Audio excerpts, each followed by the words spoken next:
समस्त लोक संकरम निरस्त दैत्य कुंजरम दरे तरो दरम वरम वरेभ वक्त्रमक्षरम कृपाकरम क्षमाकरम मुदाकरम यशस्करम मनस्करम नमस्कृताम नमस्करोमि भास्वरम। नव प्रभात की इस मंगल वेला में सुप्रभातम इस विशेष कार्यक्रम में आप सभी का स्वागत है। आज के इस अंक में मैं हूं आपके साथ गवीश द्विवेदी।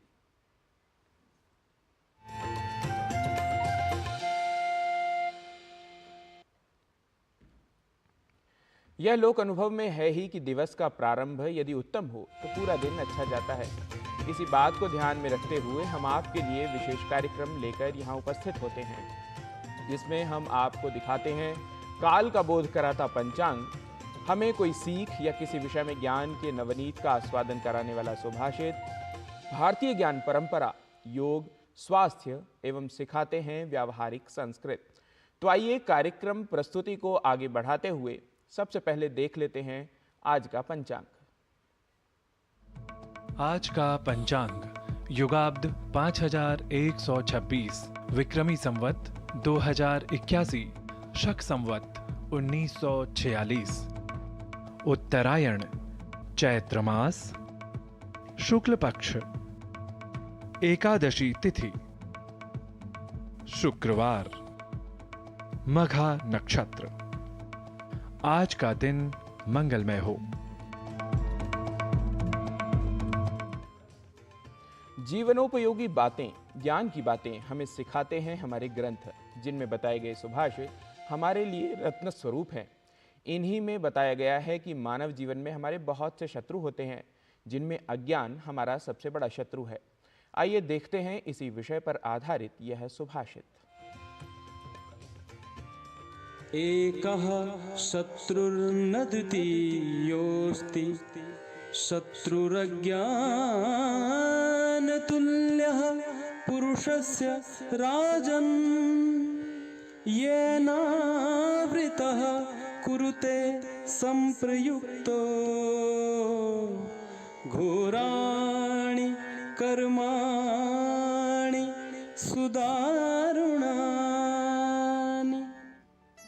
अज्ञान से घिरकर और उससे प्रेरित होकर मनुष्य अत्यंत घोर और क्रूरतापूर्ण कर्म करने लगता है। इसलिए यह कहा गया है कि इस संसार में व्यक्ति का एक ही शत्रु है, वह है अज्ञान। उसके समान दूसरा कोई शत्रु नहीं। Surrounded by ignorance and inspired by it, man starts committing extremely grave and cruel acts. That is why it is said that a person has only one enemy in this world, that is ignorance. There is no other enemy like it.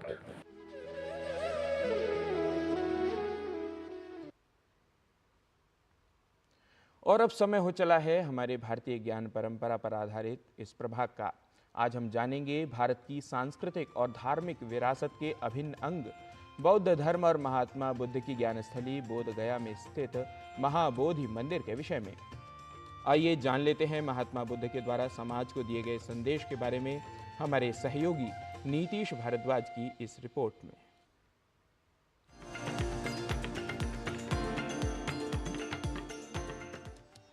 Bharat की सांस्कृतिक और धार्मिक विरासत का एक अभिन्न अंग है बौद्ध धर्म। वर्षों से संपूर्ण भारत में हिंदू और बौद्ध संस्कृतियों का एक अद्भुत संगम रहा है। भारत के सांस्कृतिक प्रभुत्व में बौद्ध धर्म की महती भूमिका रही है। बौद्ध धर्म के संस्थापक महात्मा बुद्ध के व्यक्तित्व और उनके द्वारा धर्म का प्रचार करने के लिए अपनाई गई पद्धति के कारण बौद्ध धर्म का प्रचार प्रसार हुआ। उन्होंने बुराई से अच्छाई और ईर्ष्या से प्रेम द्वारा लड़ने का प्रयास किया। कठिन परिस्थितियों में भी अपना संतुलन और शांति बनाए रखने का संदेश लोक में प्रसारित किया। महात्मा बुद्ध ने ही बौद्ध धर्म के 4 महान सत्यों को लोक में प्रसारित किया। उन 4 महान सत्यों में पहला है दुनिया शोक से भरी है, दूसरा इच्छा ही समस्त दुख का मूल कारण है, तीसरा इच्छा पर विजय प्राप्त की जा सकती है, और चौथा है इच्छा पर विजय पाने के द्वारा दुख पर भी विजय प्राप्त की जा सकती है। महात्मा बुद्ध को समर्पित है एक नगरी जिसका नाम है बोध गया, जो बिहार का एक प्रमुख धार्मिक स्थल भी है, जहां गौतम बुद्ध ने अपने ज्ञान की प्राप्ति की। बौद्ध धर्म के लिए इस पवित्रतम स्थान में महाबोधि मंदिर स्थित है, जो एक महत्वपूर्ण धार्मिक और पर्यटन स्थल के रूप में विख्यात है। यह स्थान बौद्ध यात्रा में महत्वपूर्ण भूमिका निभाता है। यहाँ 2500 वर्ष पहले युवा राजकुमार सिद्धार्थ गौतम को बोधि वृक्ष के नीचे ज्ञान प्राप्त हुआ, जिससे उन्हें बुद्ध कहा जाने लगा। बोधि मंदिर वास्तुकला के विकास की दृष्टि से अत्यंत महत्वपूर्ण है। यह मंदिर उत्तर गुप्त काल में पूरी तरह से ईंट से निर्मित सबसे प्राचीनतम और अत्यंत भव्य संरचनाओं में से एक है। बिहार की राजधानी पटना के दक्षिण पूर्व में लगभग 101 किलोमीटर दूर स्थित बोध गया एक छोटा शहर है। बोध गया में बोधि वृक्ष के नीचे तपस्या कर रहे गौतम बुद्ध को ज्ञान की प्राप्ति हुई थी। तभी से यह स्थल बौद्ध धर्म के अनुयायियों के लिए अत्यंत महत्वपूर्ण है। वर्ष 2002 में यूनेस्को द्वारा इस शहर को विश्व विरासत स्थल के रूप में भी घोषित किया गया। महाबोधि मंदिर मुख्य मंदिर के नाम से भी जाना जाता है। इस मंदिर की बनावट सम्राट अशोक द्वारा स्थापित स्तूप के समान है। इस मंदिर के प्रांगण में बुद्ध की एक बहुत बड़ी मूर्ति स्थापित है, जो पद्मासन की मुद्रा में है। यहाँ यह अनुश्रुति प्रचलित है कि यह मूर्ति उसी स्थान पर स्थापित है जहाँ बुद्ध को निर्वाण प्राप्त हुआ था। इस मंदिर परिसर के दक्षिण पूर्व दिशा में प्राकृतिक दृश्यों से समृद्ध उद्यान स्थित है, जहाँ बौद्ध भिक्षु ध्यान साधना में लीन रहते हैं। भगवान बुद्ध के जीवन और विशेष रूप से आत्मज्ञान की प्राप्ति से संबद्ध यह पवित्र स्थल निश्चय ही भारत की संस्कृति व धार्मिक विरासत को समृद्ध करता रहेगा। Nitish Bharadwaj, GD news.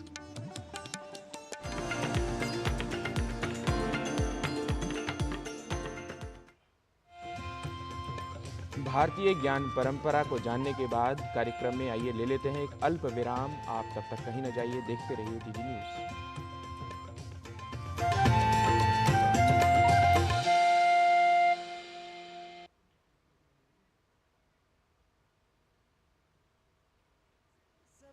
दीवाना कर दे, दीवाना कर दे। पता का चाय, गजब का स्वाद। मैं क्या जी, सब जानते हैं, जहां दिखे मारियो, अपना समझ के खा लियो। शुक्ला बता रहा था आपके बाबूजी ने जायदाद का कुछ हिस्सा नौकर के नाम कर दिया। अब नौकर हर काम अपना घर समझ के करेगा। समरकूल, जो हर दिल करे कबूल।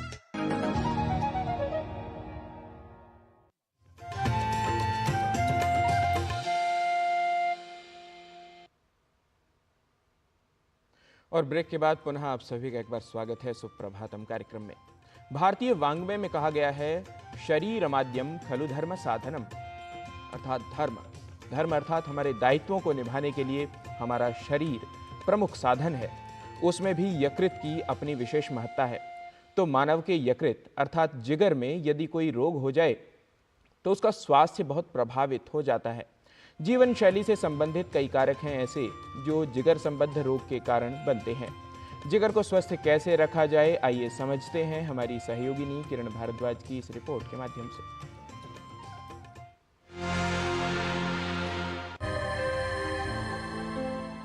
स्वस्थ शरीर के लिए जिगर का स्वस्थ होना आवश्यक है। जिगर मानव शरीर का एक महत्वपूर्ण अंग है, जिसकी हमारे स्वास्थ्य के लिए अहम भूमिका होती है।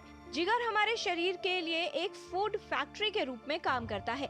जिगर एक पाचन अंग है जो शरीर में सभी चय अपचय प्रक्रियाओं में केंद्रीय भूमिका निभाता है।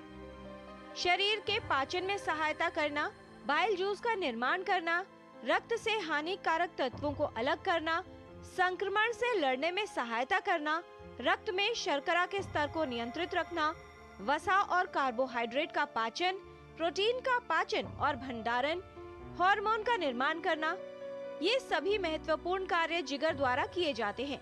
कई कारक हैं जो जिगर को प्रभावित कर सकते हैं या जिगर के लिए खतरा साबित हो सकते हैं। लिवर के सेल्स होते हैं जो काम करते हैं हमारे लिए, उसमें अगर चर्बी जमा हो जाए और ये चर्बी लगातार रहे सालों साल तक तो फिर लिवर ख़राब होता है। जो लिवर ख़राब होने का सेकंड कारण है वो अल्कोहल। अगर शराब खूब पी रहे हैं तो लिवर ख़राब होता है। हेपेटाइटिस बी वायरस का इन्फेक्शन है, हेपेटाइटिस सी वायरस का इन्फेक्शन है, क्योंकि ये दोनों इन्फेक्शन चलते रहते हैं, वो ठीक नहीं होते हैं अगर दवा ना दें इसकी तो उस कारण से लिवर ख़राब होता है। सिम्टम तभी आते हैं जब लिवर पूरा का पूरा ख़राब हो जाता है, और जब ख़राब होगा तो सिम्टम जो होंगे उसमें पहले पैर में पानी जमा होगा, पेट में पानी जमा होगा, पीलिया होगा, खून की उल्टी आएगी या फिर खून की कमी होगी या फिर कभी कभी बेहोशी भी होती है। जिगर हमारे शरीर में ऊर्जा का भंडार है। अधिक मात्रा में वसायुक्त आहार का सेवन और शारीरिक श्रम न करना ये जिगर में वसा एकत्रित होने का कारण बन सकता है।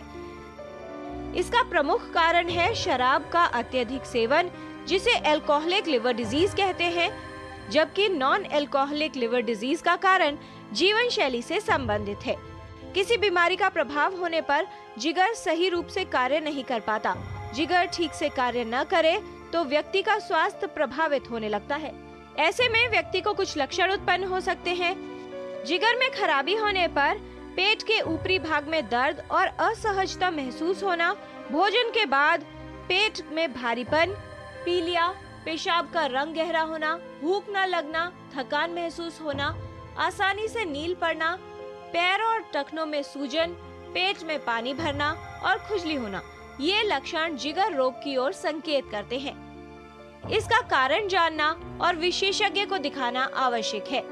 दिन में कम से कम आप अपने लिए आधा घंटा निकालें, एक्सरसाइज करें, मसल्स को बनाने की कोशिश करें, और हाँ, भोजन में ऐसी चीज़ें ना लें कि जिससे आपका वेट बढ़े, बल्कि स्प्राउट्स हैं या जो लो फैट की चीज़ें हैं वो ज़्यादा लें, प्रोटीन्स ज़्यादा लें खाने के अंदर। और ध्यान रखें कि किसी भी पार्टी या अगर आप हैवी फूड को इंटेक करें तो उसके 2-3 दिन बाद तक कम खाना खाएं।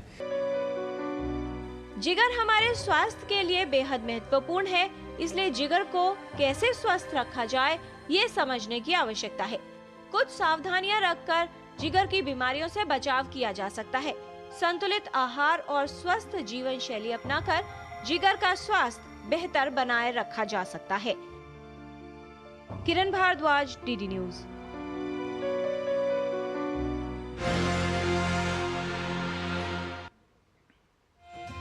कहते हैं पहला सुख निरोगी काया। शरीर में रोग नहीं होंगे तो मन व चित्त सब स्वस्थ रहेंगे, लेकिन कुछ पाने के लिए व्यक्ति को परिश्रम तो करना पड़ता है। योग वह मृदु परिश्रम है जिसमें धीरे धीरे किया गया अभ्यास व्यक्ति के शरीर व मन दोनों को रोग मुक्त रखता है। आइए अपने इस योग प्रभाग में देखते हैं कि न्यूरोमस्कुलर कोऑर्डिनेशन बनाए रखने के लिए हमें कौन से आसन या प्राणायाम करने हैं। नमस्ते, मेरा नाम धीरज राठौड़। आज हम 3 ऐसे आसनों का अभ्यास करेंगे जिससे हमारे शरीर में न्यूरोमस्कुलर कोऑर्डिनेशन बेहतर होता है। पहला आसन है तालासन 3। दोनों पैरों के बीच में कमर के बराबर की दूरी रहेगी। हाथ साइड से सांस लेते हुए दोनों हाथों को ऊपर उठाएंगे। 10 सेकंड इसे होल्ड करके रखेंगे। हाथों को बाहर की तरफ घुमाते हुए धीरे धीरे हाथ और एड़ियां आपके साथ में नीचे आएगी। दूसरा आसन तालासन 4 है। पैरों में कमर के बराबर की दूरी रहेगी। सीधे हाथ की कलाई आपके उल्टे हाथ की कलाई पर रहेगी। सांस लेते हुए हाथ और एड़ियां साथ में ऊपर आएंगी। 10 सेकंड इसे होल्ड करके रखेंगे। सांस छोड़ते हुए दोनों हाथों को नीचे और एड़ियां साथ में आएगी। तीसरा आसन उत्कटासन है। हाथ आपके थाइस पे रहेंगे। सांस लेते हुए हाथ और एड़ियां साथ में ऊपर आएगी। सांस छोड़ते हुए नीचे बैठेंगे। 10 सेकंड होल्ड करके रखेंगे। सांस लेते हुए ऊपर आएंगे। 10 सेकंड होल्ड करके रखेंगे। सांस छोड़ते हुए हाथ और एड़ियां साथ में नीचे आएगी। आइए जानते हैं कुछ practical tips yoga guru doctor हंसा जी योगेंद्र जी से। नमस्कार। हर चीज़ जो भी हम करते हैं अगर व्यवस्थित ढंग से करें, ध्यान लगा के करें तो उसकी बात ही कुछ और हो जाती है। उसका असर शरीर पर और मन पर बहुत गहरा होता है और बहुत अच्छा होता है। और इस चीज़ को बढ़ाने के लिए, जिसे कहते हैं न्यूरो मस्कुलर कोऑर्डिनेशन को बढ़ाने के लिए बहुत अच्छी जो एक्सरसाइज है वो है स्किपिंग, रस्सी कूदना। वही रस्सी आप हार्ड ग्राउंड पर कूद सकते हो, ज़मीन पर, आप रेती में कूद सकते हो, घास पर कूद सकते हो। अलग अलग सरफेस पर कूदने से बहुत अच्छा रहता है। दूसरा, हम ध्यान दें कि हम जो भी काम करते हैं वहाँ पूरा मन लगाकर शरीर के साथ रहकर काम किया जाए।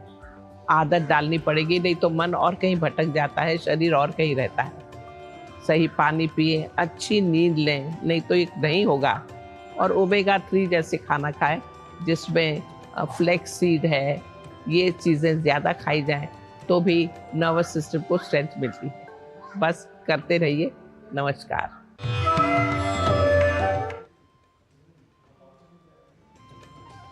हम जब किसी से पहली बार मिलते हैं तो सामान्य रूप से हमारा नाम पूछा जाता है और साथ ही लोग यह भी पूछते हैं कि आप क्या करते हैं, अर्थात हमारे प्रोफेशन के बारे में लोग जानना चाहते हैं। हम इसका उत्तर अन्य भाषाओं में तो देते ही हैं, बस उत्तर में कहे गए वाक्यों को, इसी संरचना को आज हम संस्कृत में कैसे प्रस्तुत कर सकते हैं यह जान लेते हैं संस्कृत पाठशाला में। पर आप यह ध्यान रखें कि आज के इस अंक में हमारे वाक्य पुल्लिंग से संबद्ध होंगे।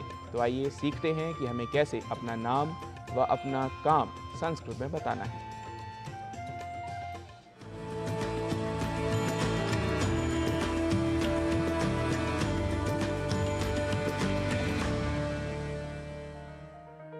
जब आपसे कोई आपका नाम संस्कृत में पूछते हैं तो वे कहेंगे भवतः नाम किम, आपका क्या नाम है। भवान किम करोति, आप क्या करते हैं। तो अब अगर मैं जर्नलिस्ट हूं तो मैं कहूंगा अहम पत्रकारः अस्मि। पत्रकारः अर्थात जर्नलिस्ट।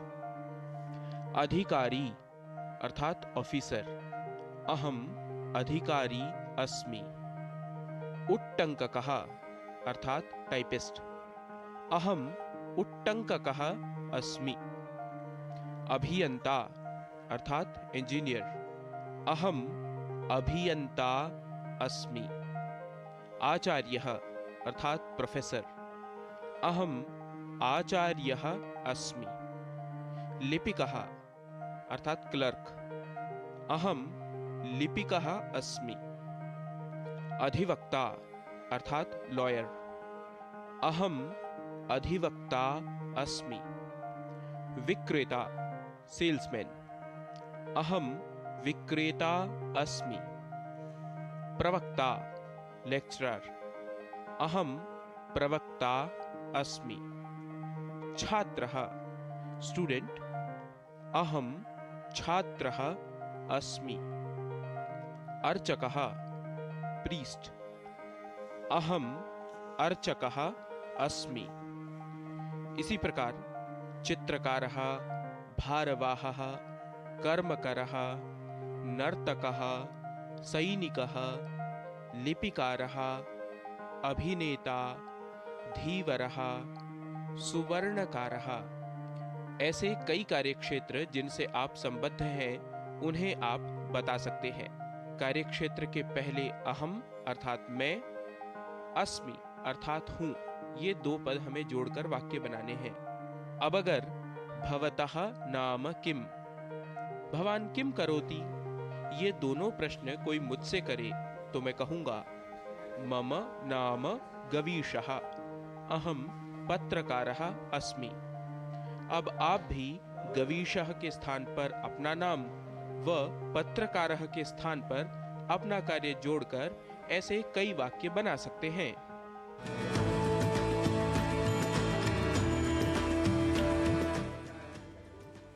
तो सुप्रभातम कार्यक्रम में इन विविध प्रभागों को देखते हुए आज का यह अंक यहीं समाप्त करते हैं। आप सभी मुझे एवं सुप्रभातम टीम के समस्त सहयोगियों को दीजिए अनुमति। भवतु तावत् सर्वेषां मंगलम, शुभम कामये।